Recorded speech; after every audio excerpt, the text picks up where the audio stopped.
Mới sáng sớm mà ông làm cái gì đấy? Không thấy đâu rồi. Cái gì kỳ cục thế? Kệ tao. Ông đã 2 giờ sáng rồi, đi ngủ đi ông ơi. Vào gì? Ôi rồi xem cái gì nữa?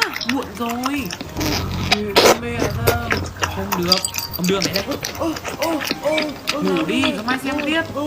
Bà đưa tao chơi đi mày coi. Tao chơi đi mày coi.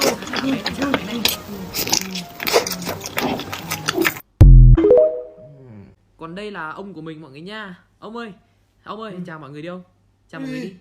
Tránh ra. Chào mọi người đi ông, chào đi. Filter đâu? Không có filter sao mà đòi quay? Rồi già cả rồi còn làm filter.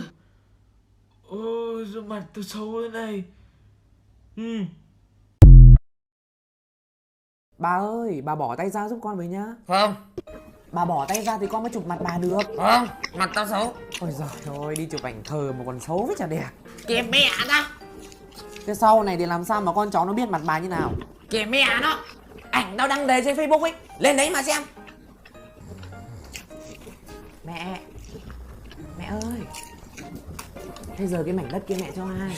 Mẹ cho ai? Mẹ cho con. Thằng Tuấn hay là thằng Đạt? Trời hưu xích. Hả? Ai á mẹ? Trời hưu xích. Choi Hu Sik. Là ai?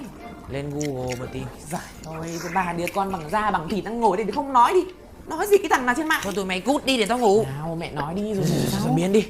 Sáng mai dậy tao nói cho. Nói luôn đi, cứ sợ mai mẹ lại không dậy được nữa luôn. Tao mà có tiền tao cho trai hết. Tụi mày đừng có mơ. Lại trà sữa. Kìa mẹ tao. Uống cái đấy nhiều không tốt cho sức khỏe đâu mẹ ơi. Chắc tao sợ. Con cái nói thì không nghe, uống cho lắm vào rồi mới chết sớm. Mẹ mua phấn phủ làm gì đấy? Làm đẹp.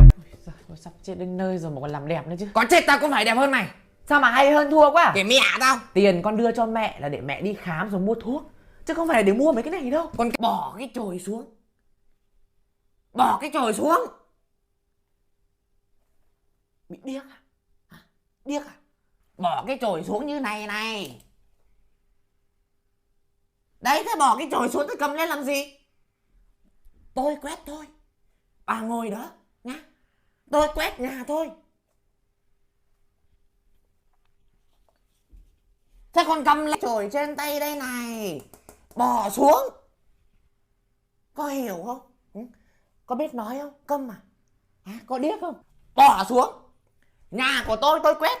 Không khiến bà quét. Nhá. Bà về đi. Đi về. Con mẹ mày. Con mẹ mày à? Hả? Tao đập nát cái